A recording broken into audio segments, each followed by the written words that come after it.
It was a really harsh war, perhaps the toughest ever. Lots of people died, and entire cities were destroyed. Christians and Muslims fought each other in some really bloody battles. These wars, called the Crusades, went on for almost 200 years and left a lasting impact on Europe and the Middle East. Both Christians and Muslims care a lot about the same places in the world because they both believe in the same God. They also have some shared religious figures, but during the Crusades, they fought each other in the name of their common God. Maybe if they had spent more time learning about each other's cultures, those 200 years of war could have been avoided. But that's just a thought. The very first crusade started in 1095 when a leader called Pope Urban II asked Christians to pick up their weapons and try to take control of a place called the Holy Land from the Muslims. At that time, there were Christians from the eastern part of Europe already fighting there. Many knights and soldiers were ready to risk their lives for their church, and so the First Crusade began. There were 4 main groups of soldiers, led by different leaders. They set out towards the Holy Land in 1096. There was also another group of people, less organized, who couldn't wait to get back what they thought was rightfully Christian land. This group was called the People's Crusade and was led by a popular preacher named Peter the Hermit. Unfortunately, Peter didn't listen to the advice of experienced military leaders and led his group into Muslim territory. Their army was crushed by Turkish forces in a really bad defeat. When the main armies reached a city called Constantinople, the emperor there said the leaders of the Crusaders had to promise to follow him and recognize his rule over the lands they conquered. Most of the leaders didn't want to do this, except for one.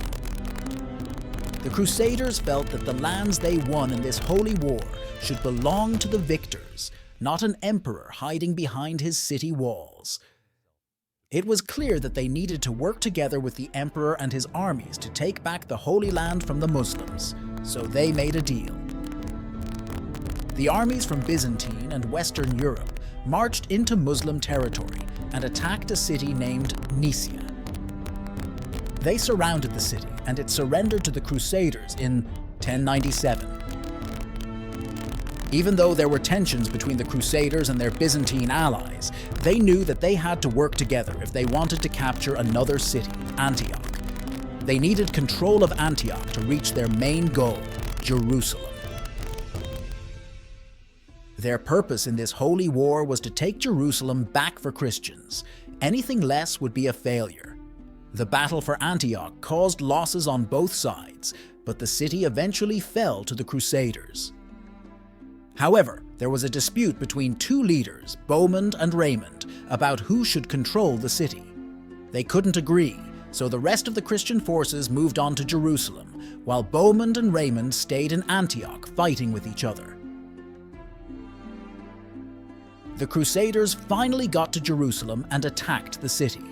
The Muslim forces defended the city strongly, and the Crusaders had already lost many soldiers in earlier battles. The Muslim governor of the city thought he could hold out until more help arrived from Egypt. But luckily for the Crusaders, they received reinforcements before the Muslim help came. They used siege towers to reach the walls of Jerusalem and eventually took control of the city. They captured the governor and his guards. After some negotiations, they let them leave the city. The leaders of the Crusader force promised to protect the city's people, but the Christian soldiers didn't follow this promise. They killed every Muslim and Jewish person, regardless of their age or gender, all in the name of their God. Once the killing stopped, the Crusaders had finally achieved their goal. After about 3 years since they left Europe, they had control of Jerusalem again. After the First Crusade, many knights and soldiers went back home to their families and estates. To keep control of the Holy Land, they formed 4 Crusader states. Crusade in 1147, led by King Louis VII of France and King Conrad III of Germany. This time, the Second Crusade had more than one goal. While Kings Louis VII and Conrad III wanted to take back Edessa, other Crusaders went to Spain to fight against the Muslims there. At the same time, another group went to the Baltic Sea to fight against the pagans living along the coast. During the Crusades, several religious groups of knights were created to help pilgrims going to the Holy Land. The two most powerful ones were the Hospitallers and the Knights Templars. Both of these groups were made up of knights who fought in the name of God and became very wealthy and powerful. The Templars had their headquarters at the Temple of Solomon in Jerusalem, one of the holiest places. These religious knight groups controlled and built castles along the main travel routes, which helped protect and support pilgrims on their way to the Holy Land. They also gained wealth and power by providing services to the Crusaders and pilgrims. These religious groups became so powerful that the church started to feel jealous and uneasy about them. This eventually led to their downfall. In the Holy Land, Muslims were gaining more territory, and this worried Christians. In 1187, a leader named Saladin led his forces into Christian territory and defeated their main army in the Battle of Hattin. He successfully took Jerusalem and a lot of the surrounding land. This loss of Jerusalem was a big deal for Christians, and it led to the Third Crusade. In this Third Crusade, King Richard the Lionheart, along with other European kings, gathered another Crusader army and marched to the Holy Land to retake Jerusalem. When they got there, Richard fought and defeated Saladin in the Battle of Arsuf. This was the main battle of the Third Crusade, and it was a big win for the Christians. After Richard took back the city of Jaffa, he re-established Christian control in the region. He then moved on to Jerusalem, but he didn't lay siege to it.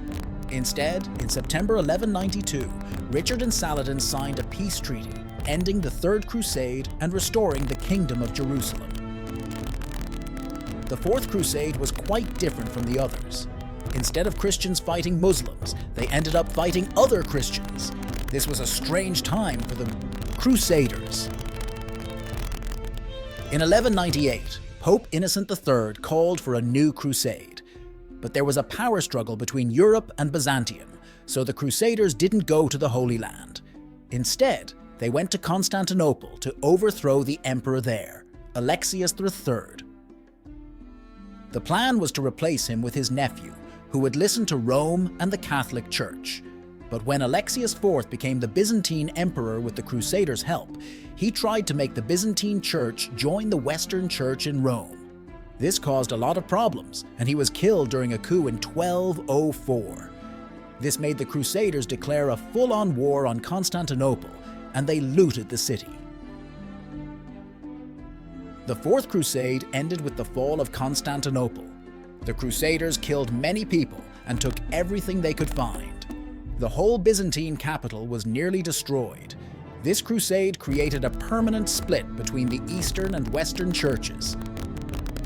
After the sack of Constantinople and the end of the Fourth Crusade, there were several smaller crusades, but they didn't have the same big armies or success as the earlier ones. There was also a shift in their purpose. These later crusades were not so much about taking back the Holy Land. Instead, they focused on getting rid of anyone who was seen as a threat to the Catholic faith.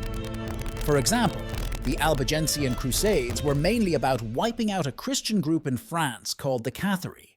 The Baltic Crusades aimed to eliminate pagans in Transylvania. These crusades didn't have much to do with holding on to the Holy Land. They were more about getting rid of people who didn't follow the Catholic faith.